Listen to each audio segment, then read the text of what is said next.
am the Afroetry queen, the mad poetic scientist weaving jumbled words in my dim lit cell.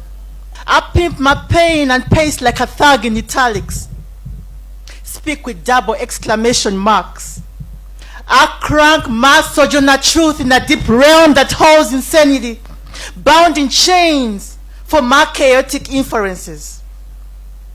Trapped by obscure ideas and usually mulling over a day's events, thoughts ricochet off the sidelines of my hard black skull. I live with questions never to be asked. Car in fear, in conflicting confessions in a civil war that never ends. I'm locked up in a gilded cage without rehabilitation. A life sentence of constant worry and distress. My consciousness is fragmented and violently beaten my wars. I'm a prisoner of the 21st century, trapped in my own poetic world without room for appeal, living a life judged by society, conspiring against a world dancing to the beats of perceptive society. My consciousness is broken in two. I pace through the poetic penitentiary, provoking your mind and my mind with rhetorical questions. My jumbled mind is a maze. Someday all the haze will disappear, and my deep thoughts will affect the way we all see the world. So I crown my poetic madness with scantily dressed rhymes, hoping that they'll slowly diffuse as I break free. And someone finally deciphers my mad poetic calculations. I'm just a subject of wordplay.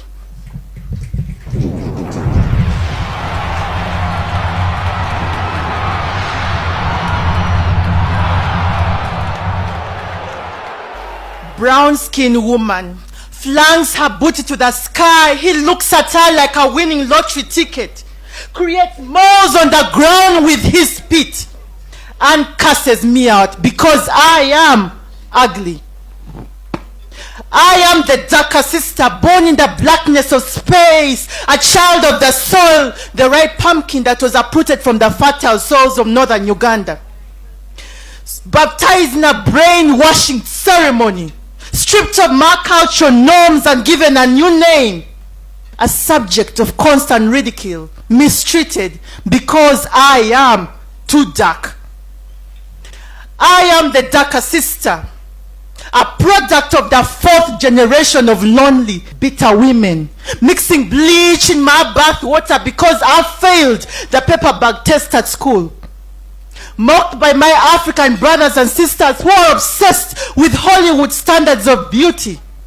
Society branded me as ugly, gave me nicknames like Black Witch, Tar Baby, and Chaco because of my tinted shade.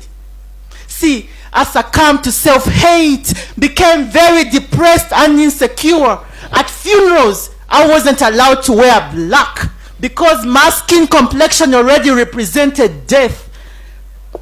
I thrived at night with the night creatures because somehow the dark blanket of the night, blended with my skin tone, reminded me that we are all even.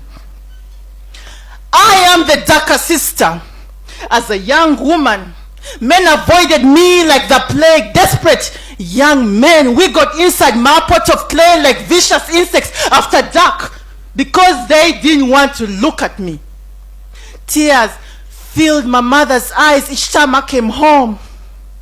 I was a constant reminder of her struggles, daunting reality that I might be damned to staying alone.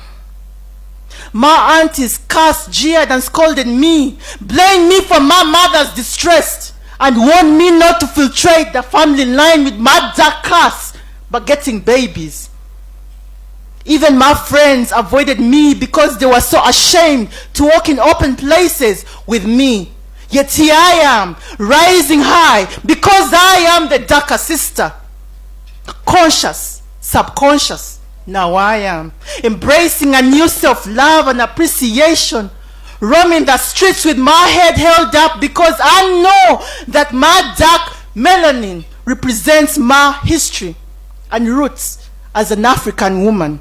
And I shouldn't be ashamed of flaunting it, loving it, I embrace my skin with so much pride. I won't dumb down to society's ideology of African beauty, nor accept to change the color of my skin to please anyone. I refuse to be put down or bullied because I am darker than 3 a.m. I am the darker sister, the melting dark chocolate seated under the sun. This is who I am. I hail from the land of kings and queens. I'm the root of life's genesis, the direct descendants of Lucy, the fossil that was discovered in Ethiopia's Afar region. I am Queen. This is who I am.